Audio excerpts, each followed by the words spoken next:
Native Land Pod is a production of iHeart Radio in partnership with Reason Choice Media. Welcome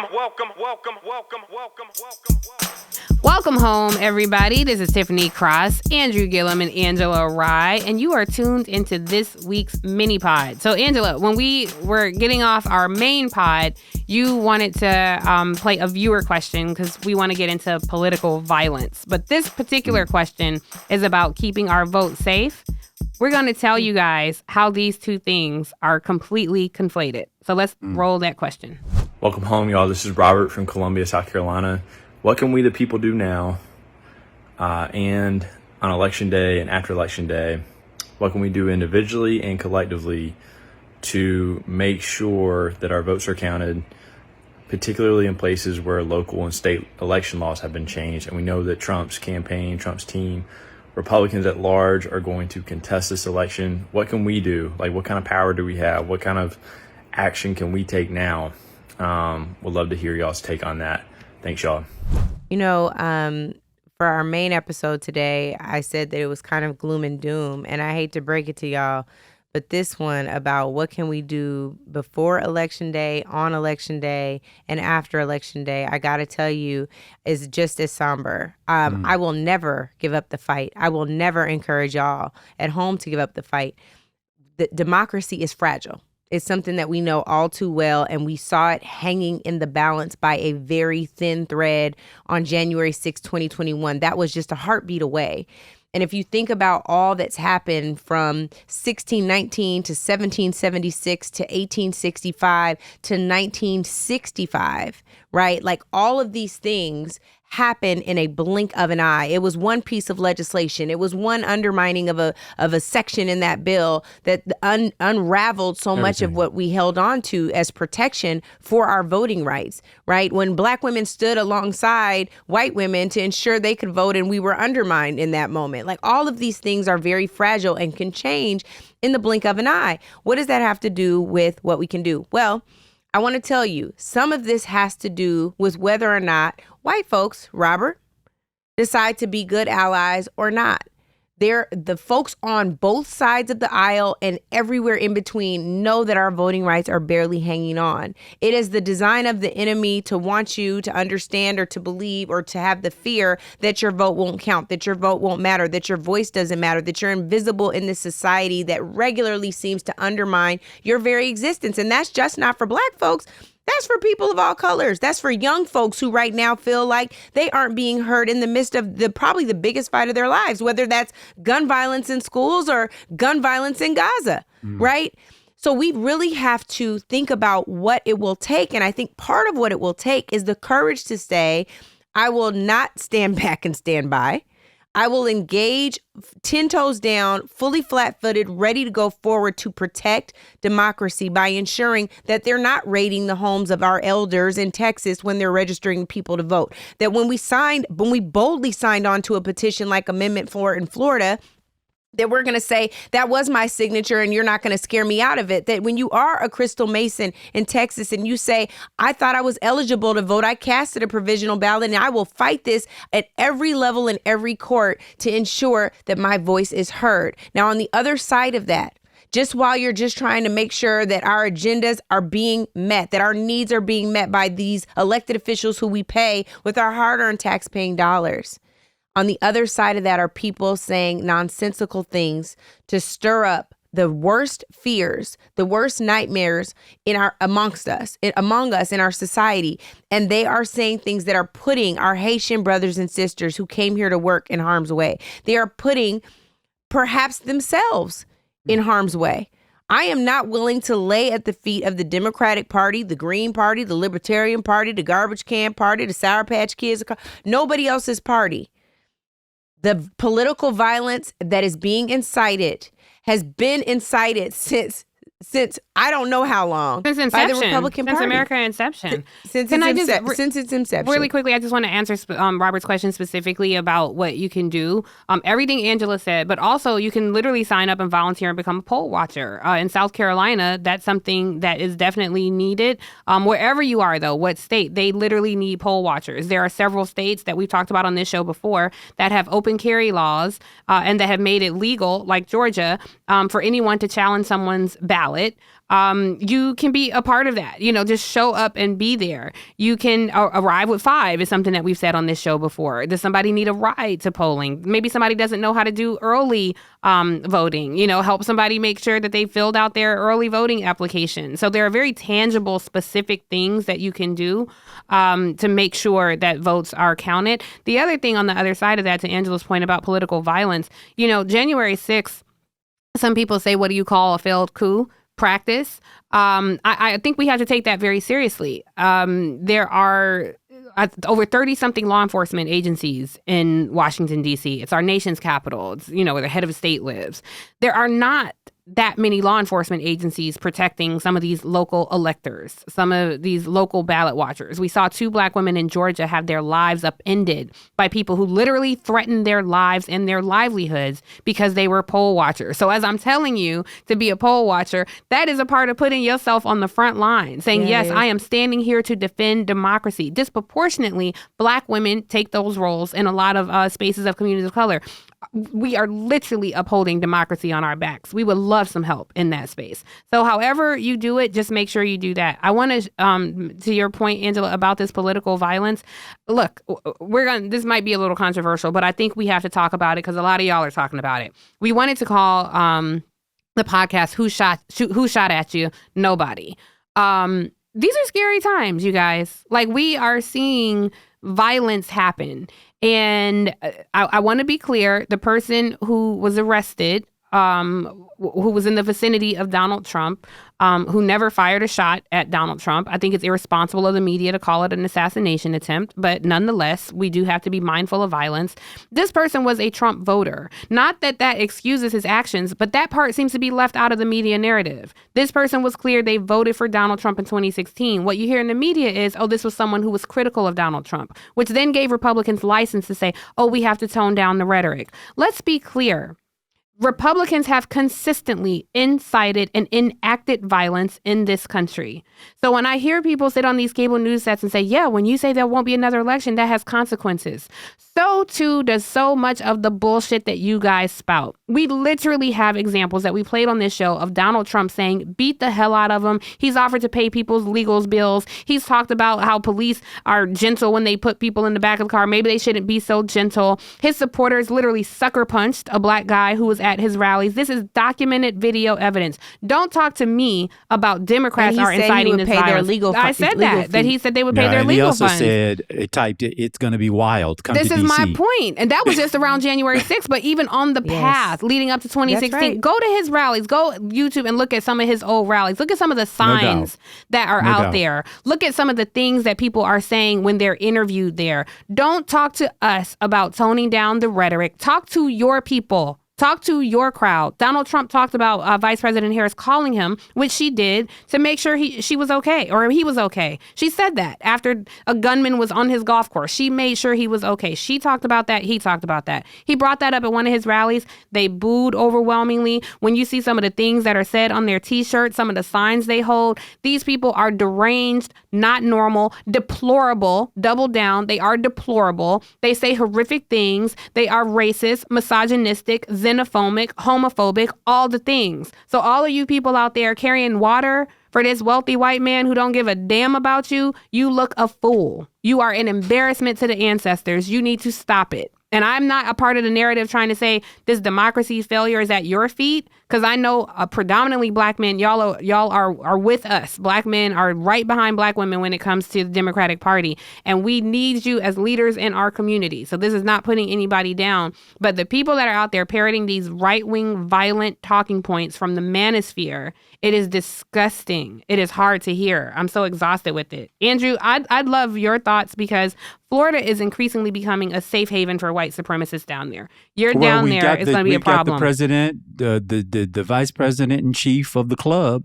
as former Andrew, president and now governor of the organization. Can you please roll the tape from someone who wasn't just a supporter at a rally, what he said about why other folks ain't being shot at? Oh, we roll that tape. And I know it's popular on a lot of corners of the left to say that we have a both sides problem. But you know the big difference between conservatives and liberals is that no one has tried to kill Kamala Harris in the last couple of months, and 2 people now have tried to kill Donald Trump in the last couple of months. I'd say that's pretty strong evidence that the left needs to tone down the rhetoric. So rarely ever do political leaders even go there, right?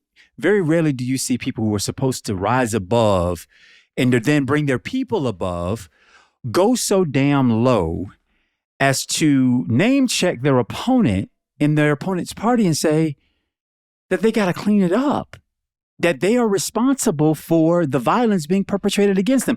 So first, and Angela's already done this, deal with the fact of the matter. You've done it as well, Tiffany. The fact of the matter, which is both in Pennsylvania and in the Florida incidents, they were Republicans, had voted for the Republican president, and then got turned off from them. Bruh, I'm sorry, but Democrats didn't do that work of turning them off to you. You did that work of turning them off to you. That doesn't provide cover for anybody to result to political violence. The reason why we decry political violence is because if it can happen to you, it can also happen to me. That's right. But I'm also fully aware that you all do the work of laying the sod, the whatever, the grass, for that group to come and play. When you are in your rallies and you say, I'll sucker punch him, or I'll pay your legal bills, or you were right to do that, you were standing in your right. No, so you're giving cover when your rhetoric is such that there is only one way to interpret what you are saying, which is violence, political and otherwise.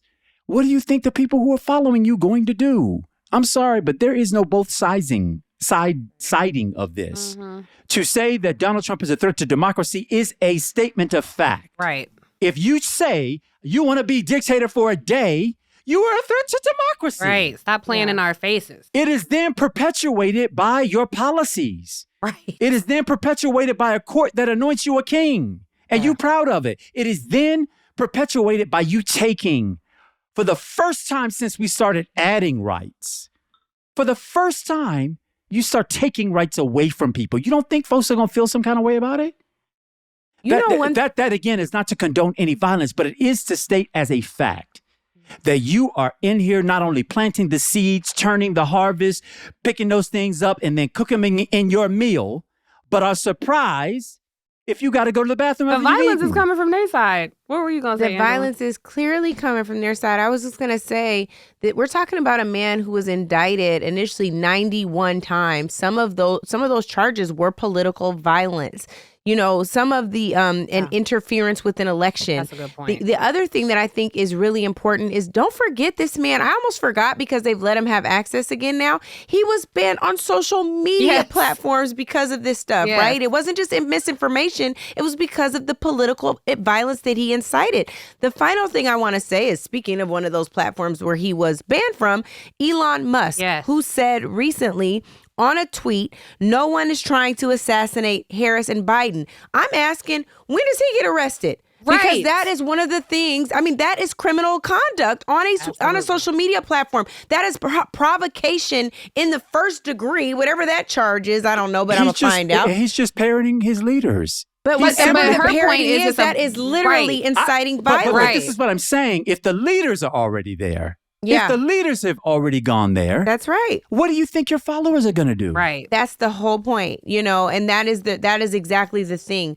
We cannot turn a blind eye to the fact that sometimes when you do these things, when you encourage these things without regard to who the victim might be, that same behavior turns right back around on you. I'm not wishing any harm on anyone. at all, ever. Never would. But what I'm saying is at some point you've got to be accountable for what you say, just as much as the NRA, Andrew, which you know firsthand from taking on. Absolutely. The NRA has to take accountability for the number of school shootings. Hello. These parents are being held accountable for when their children are shooting their own peers in schools because they got access to their parents' weapons. But well, isn't what it happens when strange? you get access to That's a good point. the leaders' words?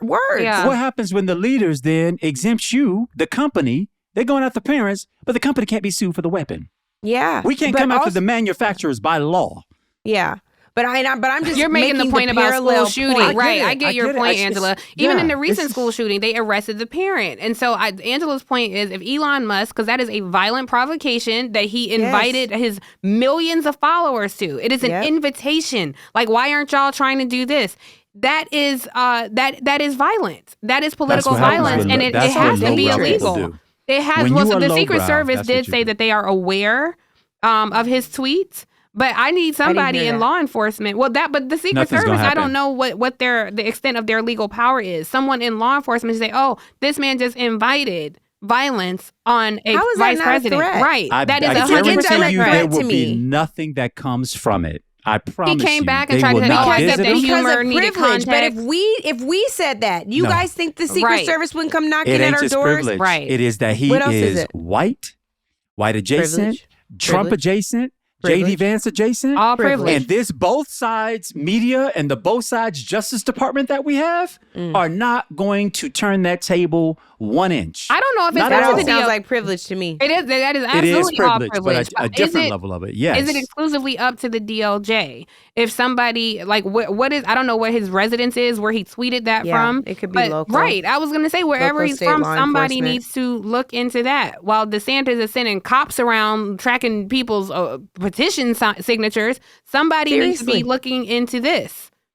Like I do want to know what the threshold standard is for when something becomes violent communication Right. and threat. It's, to me, that's an incitement of violence. To me, that is a threat, and to me, that is criminal conduct. Yeah. So I'm very curious to know what that could, because if if they Donald go Trump can after be, Musk, they got to go after Elon. I mean, they got to go after JD. I'm Then about to go say now after that's the both. same They gotta person. Then because- go after but both. this is They're why I'm playing in our saying- faces right now, and by the time something actually happens, it's going to be too late. He's already put I out don't this want that tweet. to happen. So imagine if something were to happen. Like the trail is gone. You have to send a message sometimes. Like, we're not going to stand for this shit. Like, you cannot just go on a platform. And I'm getting to the point where it feels like we have to send a message, because we know all That's too it. well this political violence is nothing new. We saw It's white men on definitely horseback not. crack pregnant women over their fucking heads. We saw Yes. people die. So we are very familiar with how this shit Some goes. of our own community leaders, and that's my Precisely. thing, or civil rights heroes. That's my thing. I want to know what the standard is they're using for when something is an incitement of violence. Yeah. To say suggestively, and we know how they play. They wink and a nod, right? Like when Donald Trump Stand back said and stand stand by. back and stand by, that was the same kind of thing. That was an encouraging people to mount up, regulators, right? Like, this is the same kind of thing. Why hasn't anyone? Why aren't they? Yep. No one is. It is like, it almost is one of those things when you're dealing with somebody who might be a little off that says, oh yeah, why hasn't anybody? Well, let me Right. take that on. That is so scary.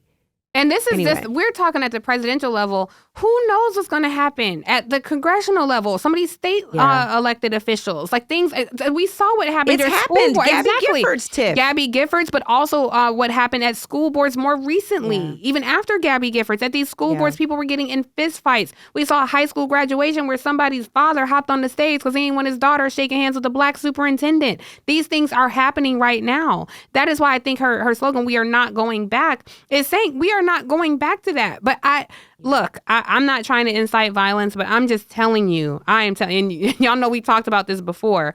I don't want people, because you notice a lot of them only act like this when they are not outnumbered. I don't Yes. want people getting so free and comfortable that you think that you can deputize yourself in charge of someone's space or physical person because Elon Musk is tweeting out something. If I feel like you are threatening my life, I will proceed accordingly. And as I see people playing in our faces in the media, from law enforcement on social media, I do not feel protected by this country at all right now. Because for them, It is kind of a joke. Let's wait and see what happened. We saw what happened when Black Lives Matter peacefully protested at the Capitol, and there was a fucking army of people there with weapons ready for something to happen. They rolled out the carpet for these backwoods, shit-kicking, hate-kicking, cousin-dating idiots who rolled up to the Capitol thinking they were going to overthrow the United States government.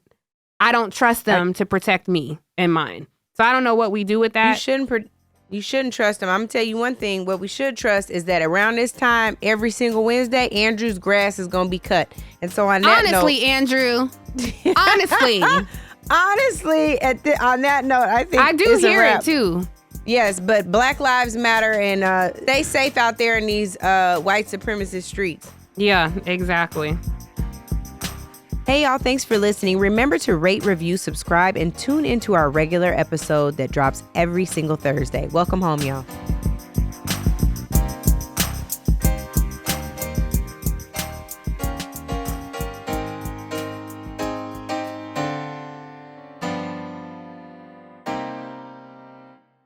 Native Land Pod is a production of iHeartRadio in partnership with Reason Choice Media. For more podcasts from iHeartRadio, visit the iHeartRadio app, Apple Podcasts, or wherever you listen to your favorite shows.